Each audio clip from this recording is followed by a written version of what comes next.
Hi guys. Okay, this is the video for Treasure Island Lesson 13. We're almost done. Lesson 14 is going to be the last one because we don't do Lesson 15, the test. But hopefully this works and I get all the way through this lesson and it uploads because this video is probably going to be a little bit later than normal.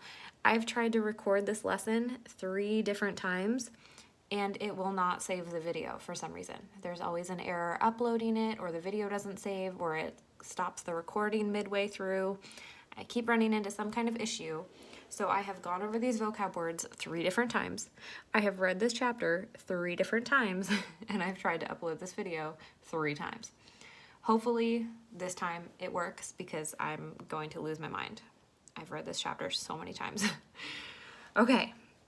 First step is vocab words. So the vocab for our chapter is on page 111 in your workbook. So let's go there first. You can see that I've done this before. I've already written in this. So page 111, let's go over some vocab first. Okay, so our chapter, the last chapter that we're going to read for Treasure Island, it is titled, "The Adventure Comes to an End." It's a nice chapter title for the last chapter of our story, I think. So we're going to skip over some of these words, the ones that I circled, and I'll come to those at the end. But the first word is superstitious. So that's an adjective. It means having irrational fears about mysterious things or the unknown. So if you are superstitious, it means that you have strange fears or you believe in like bad luck and stuff like that. Like if you see a black cat on the road, you'll have bad luck, or if you break a mirror on accident, you'll have 7 years bad luck. Those are all superstitions. So you believe in that. It means you are superstitious. And that's not a bad thing. It's just describing a person. It's an adjective. Not a good or bad thing. Okay, next word is well-being. And that's a noun. It's the state of being happy, healthy, and comfortable. So you guys all want a positive well-being for yourselves. And I want that for you too. Next word is excavation, and that's a noun. It basically just means a hole in the ground. So it's a place in the ground where material has been dug up and removed. Excavation, so that's just a hole. We're going to skip number 4. Number 5 is ambush, and that's a verb. It means to make a surprise attack. So if you ambush somebody, it means you jump up behind them and surprise them. Or attack them, but don't do that. Okay, and then 4, 6, 7, and 8 are all different kinds of gold coins. See, I underlined gold coin, gold coin, gold coin, gold coin. They're just different names of coins used in different countries in the past. So like our coins that we still use in the United States are like quarters, dimes, pennies, nickels. So these are just the names of different gold coins formerly used in various countries around the world. So number 4 is guinea, like guinea pig, but guinea is a gold coin formerly used in the country of Great Britain or England. Number 6 is doubloon, and that's a gold coin that was formerly used in Spain or Spanish America. Doubloon, it's a fun word. Number 7 is kind of hard to say, but I think it's moidor. Moidor, a coin used in Portugal or Brazil. And a sequin, not like the sequins we know, like the sequin pillows, but it's a gold coin formerly used in Venice, Malta, or Turkey. Okay, so there's our vocab words. I know them very well. This is the 4th time I've done this. I'm going to move this over and we will get to our chapter. So chapter 9, it's the last chapter in our story. It's the last chapter of Treasure Island. So we, maybe I can find the page real quick, but when we learned about a story structure, because you guys were going to be writing your own adventure stories somewhere here. So the shape of a story structure. So the introduction, when we're just learning about Jim and the characters, and then he finds the map, and then they leave for the island, and rising action. So it's getting more and more suspenseful, more action is happening. You know, then the pirates are fighting against Dr. Livesey and everyone. And so the part that we're reading today, the last chapter, is going to be the climax, the turning point in the story. So the most action, and then the resolution. So action calms down and we get to the end of the story. Things kind of wrap up here. Okay, so this last chapter covers this part, the climax and then the resolution. Okay, so putting that aside, chapter 9 begins on page 80. And I think I could just probably like read it without the book at this point. I think I've memorized it now. Starts on page 80, and remember we left off, it's the same picture on the previous page. Long John Silver is leading Jim Hawkins with the pirates. He's on a little like rope. Remember he described himself like being pulled along like a puppy. And they're going to go and find the treasure because they have the real treasure map now, and they are headed out to follow the clues on the treasure map and dig up the buried treasure. And we don't know where Squire Trelawney, Dr. Livesey, Ben Gunn, we don't know where any of them are. Okay, so on page 80, that's where we begin. Chapter 9, the adventure comes to an end. Silver and the rest of us pressed on until, all of a sudden, out of the trees in front of us, we heard a thin, high, trembling voice. "Darby McGraw," it wailed. "Darby McGraw, fetch aft the weapons, Darby." Again and again and again. The men were petrified. Their faces turned white with fear. "Blimey," George Mary cried. "It's Flint's voice." "And those were his last words," said another. So they think it's Captain Flint, like the actual person, not the parrot. "Come on," said Silver. "It's not Flint. Flint's in his grave." "Then it's his ghost, come back to haunt us," said Mary. "Mates," Silver cried, "I'm here to get that stuff, and I'll not be beat by man nor spirit. I never was feared of Flint, and I'll face him dead if need be. There's 500,000 pounds of treasure just up the hill. Have you ever heard of gentlemen of fortune turning their backs on that much money?" So the pirates think that the voice is Captain Flint, but Captain Flint's ghost because he's dead, and he's haunting them because they're trying to steal his treasure. And Long John Silver's like, "Guys, I don't care if it's a ghost, I'll fight it because I want that treasure."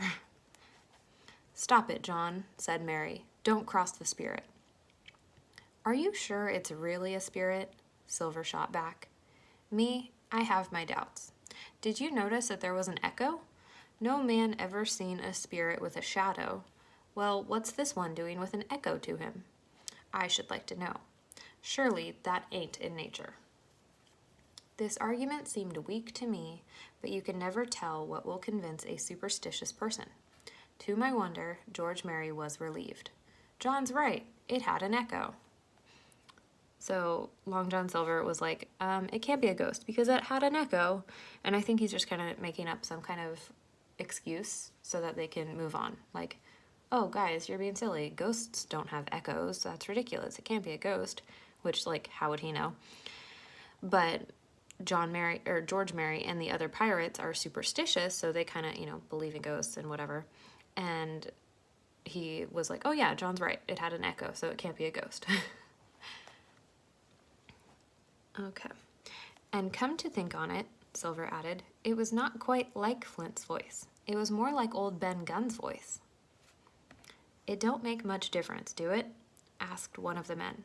"Ben Gunn's not here any more in Flint." The older hands were not convinced. "Why, nobody minds Ben Gunn," cried George Mary. "Dead or alive, nobody minds him." Okay, and we get this little picture on the side right here. And this is the pirates and Long John Silver back here and Jim. And we see this guy up in the tree, and that's Ben Gunn, remember? The good guy who had been marooned on the island. Well, he was a pirate, but now he's on the good guy's side. He was marooned on this island for years and just wants to get back to England. He's hiding up in this tree, and it looks like the pirates down below should be able to hear him, right? Because he's the one that's calling out in Captain Flint's voice. Yelling to them to kind of scare them. But they can't see him. Okay, and they're freaking out because they think it's a ghost. So we kind of get that inside look, but... yeah. Okay, page 82. It was extraordinary how they regained their sense of well-being. They shouldered their tools and we set forth again. We passed 2 tall trees and the third loomed up before us. It rose nearly 200 feet into the air, but it was not its size that impressed the men. It was the knowledge that there was gold buried below its spreading shadow. The thought of the money swallowed up their previous terrors. Their feet grew lighter and speedier. Each man imagined the life of wealth and extravagance that awaited him. So they're basically like getting very, very close to the treasure, so they're not really worried about the ghost anymore.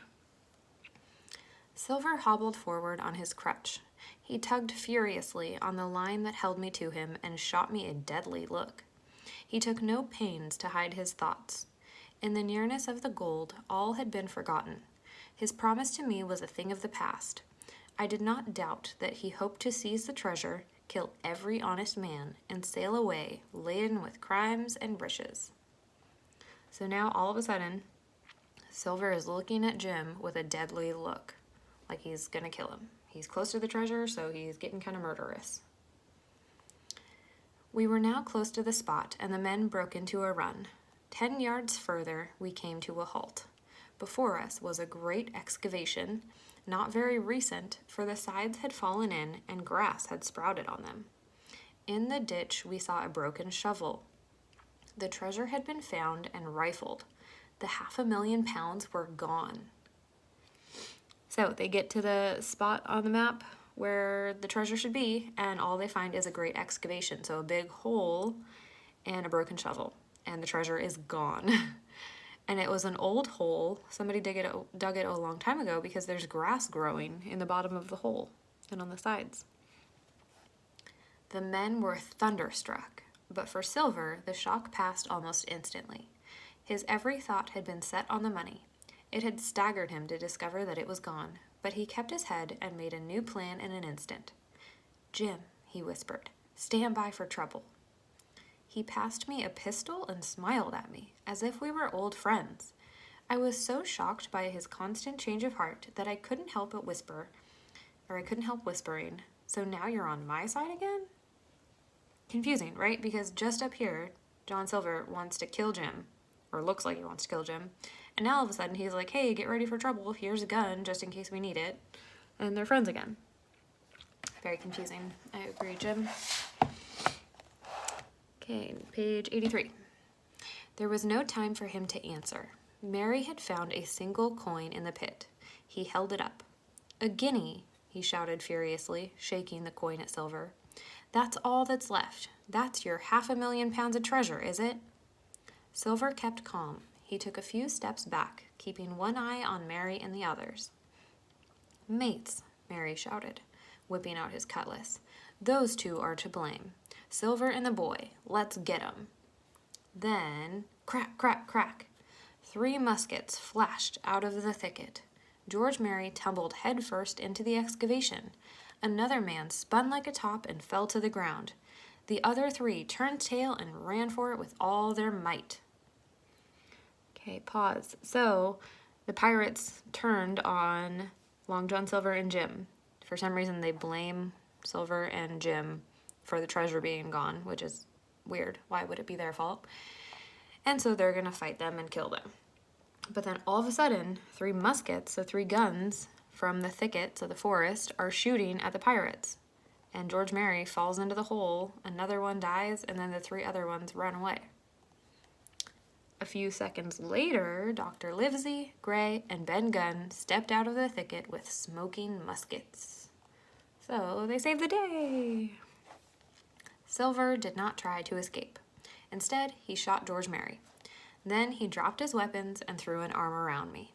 He called out to Dr. Livesey. "Thank you kindly, Doctor. I'm on your side now.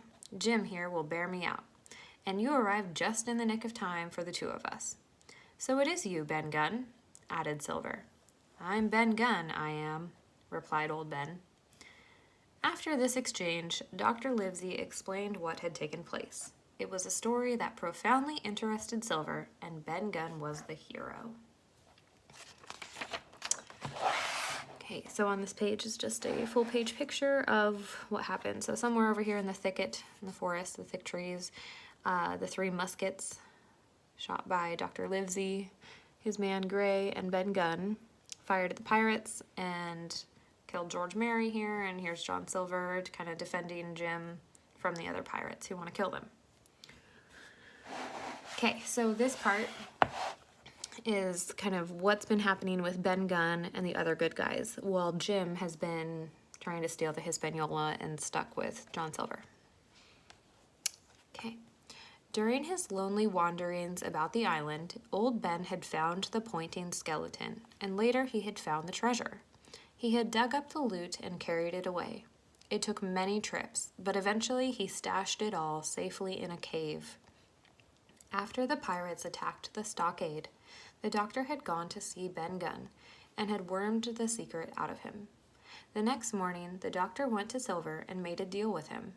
He agreed to give Silver the map, which was of no use anymore, along with some supplies.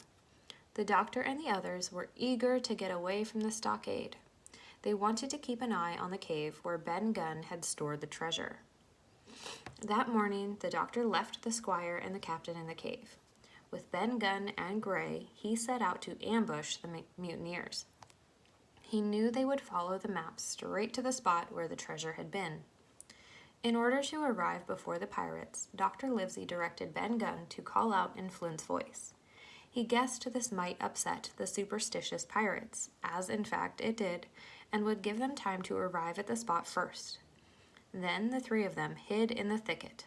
They opened fire on the mutineers when they turned against Silver and me. So that's kind of the backstory of what has been happening. Now we're back in the present. "Ah," said Silver, "it was fortunate for me that I was with Hawkins here.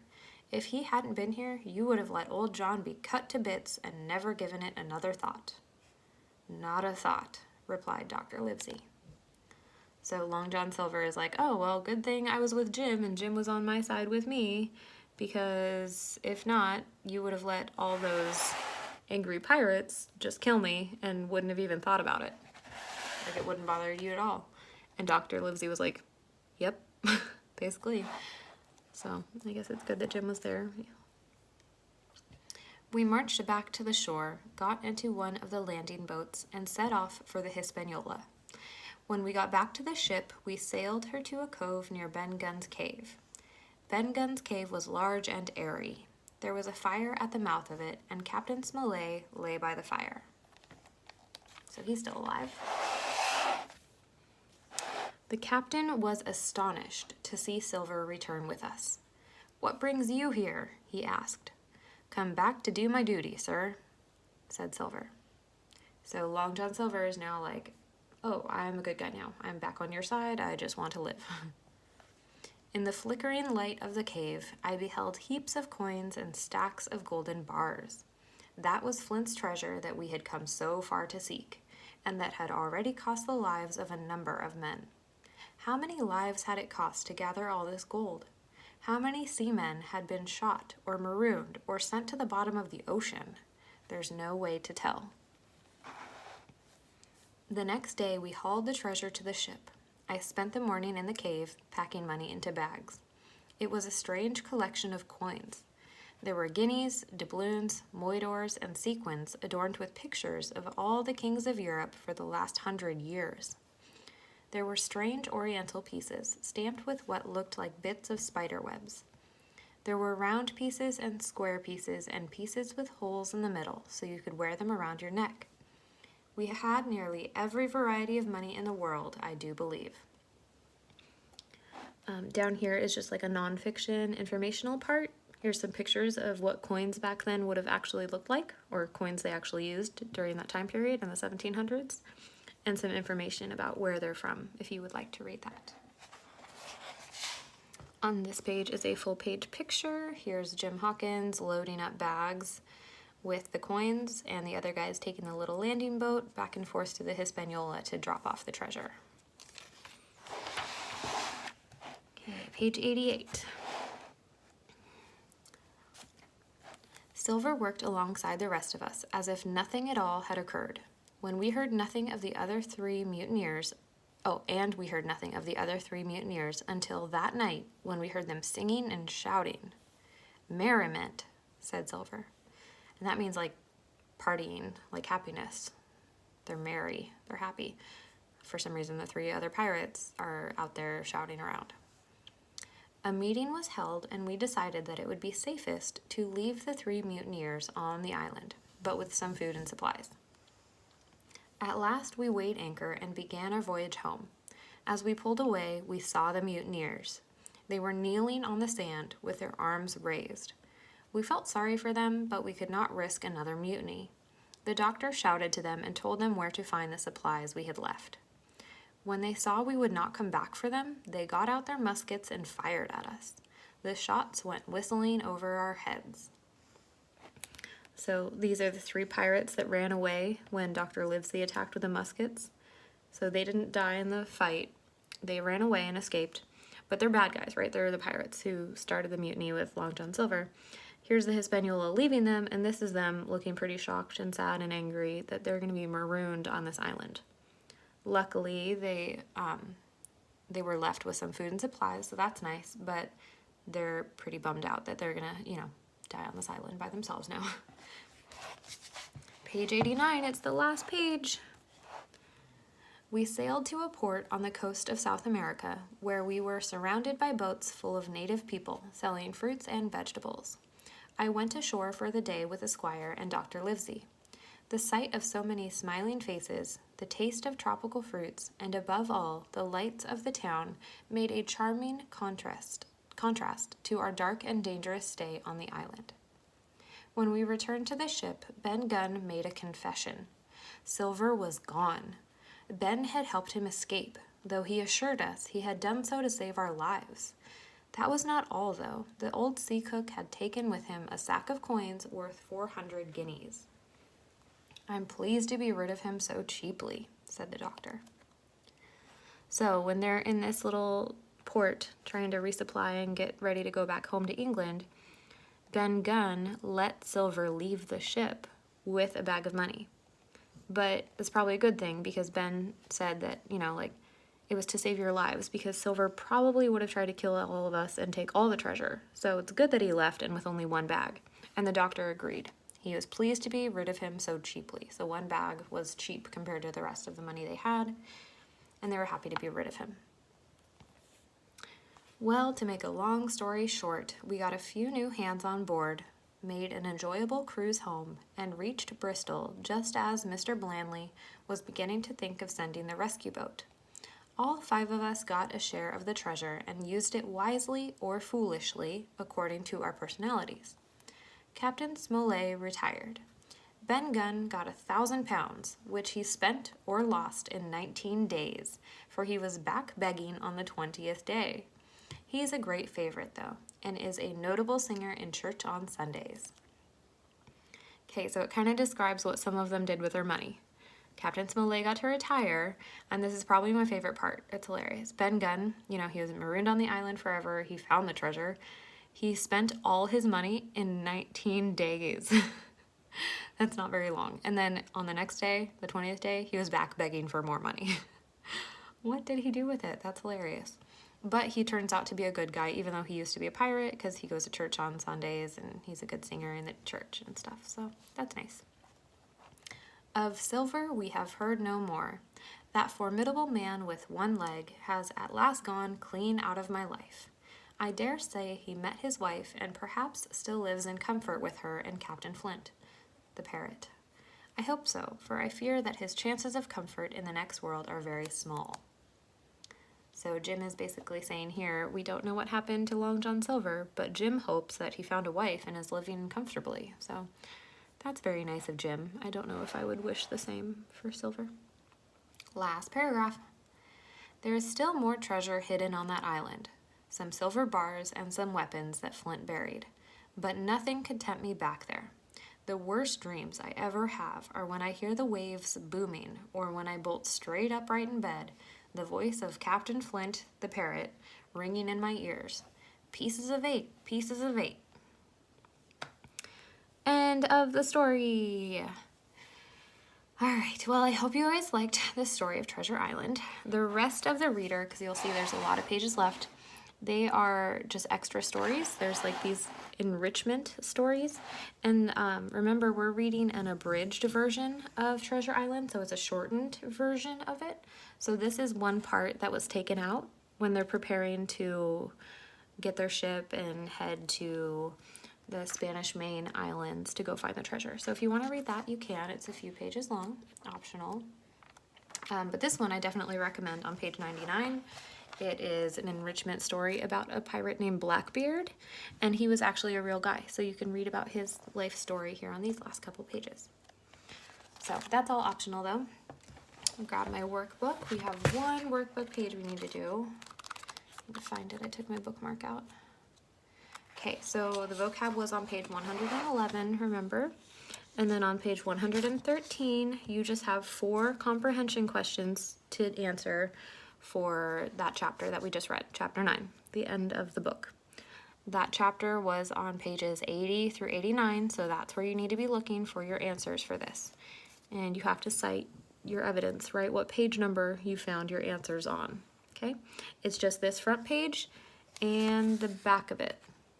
Okay, page 113 and 114. There's only 4 questions, and hopefully this video saves. Okay, see you guys in the next video, the last one. Bye, guys.